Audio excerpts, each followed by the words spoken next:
Welcome for another training session in OpenDSS-G. I'm Davis Montenegro, the creator of the tool. Today we're going to talk about the A-Diakoptics testbed included in version 6.5.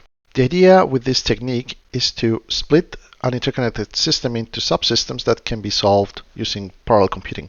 This technique then proposes the idea of taking an interconnected circuit, split it into several parts, and solve each one of those parts separately, independently in different cores. Then bring them together using an interconnection matrix that will give us or help us discover the total solution. What we're seeing right now is the way the independent subcircuits are created, and they define the trees matrix, which basically tell us what are the subcircuits that can be assigned independently, separately to each one of the CPUs we want to use for solving the problem. Then we go for the link branches, which are the ones that will help us discover what is the total solution. The interesting thing is that in this technique, the separate subcircuits don't even know that the other subcircuits exist, and they're solved independently. However, thanks to the contours matrix, we can bring them together and that way find the total solution.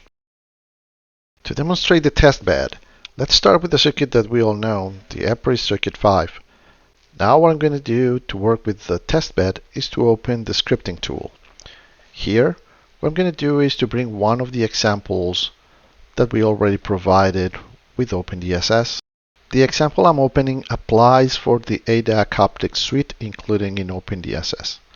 So here I'm pasting the code, and as you can see, we are creating 5 zones, splitting the system into 5 areas to determine or to accelerate the simulation.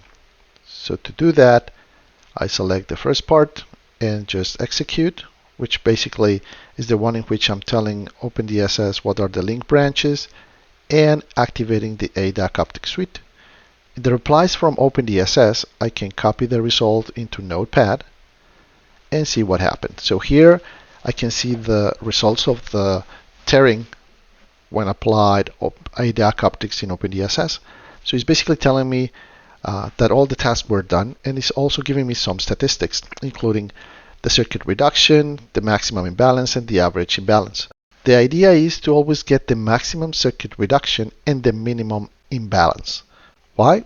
Because the imbalance is basically telling us how bad is the imbalance in terms of computational resources across the different cores that I'm using for solving the problem.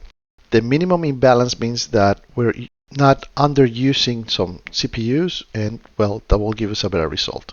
Once A-Diakoptics is active, I can, for example, bring the islands heat map and will show me all the different islands created. In this case, I have 5 islands or 5 zones, and with that, I should be able to solve. However, when A-Diakoptics is enabled, you cannot solve the system using the regular methods like clicking on the run button, but instead, it's going to tell you to use the scripting tool.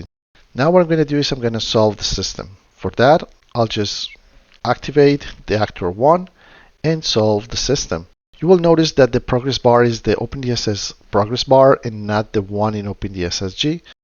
Once the simulation is done, we can get some other statistics, like for example the total time that the whole simulation took.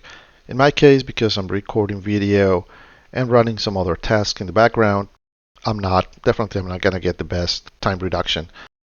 But we can try something else. We can, for example, restart the system, just recompile, as I did a few minutes ago, and try with more zones. In this case, I'm going to use 6 zones.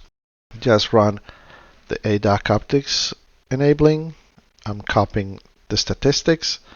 Right now, it's telling me that I got a higher reduction rate and a lower imbalance. Still not 0, but still is lower.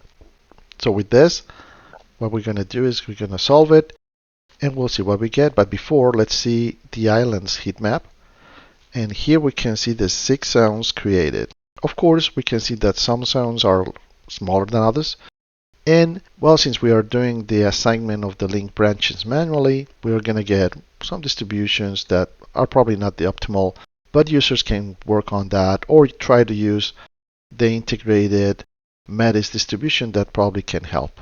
So now we solve, and with this we can try different configurations of A-Diakoptics play with A-Diakoptics graphically and show the results and evaluate what's going on and why not. Help to improve the suite within the source code of OpenDSS. Thank you.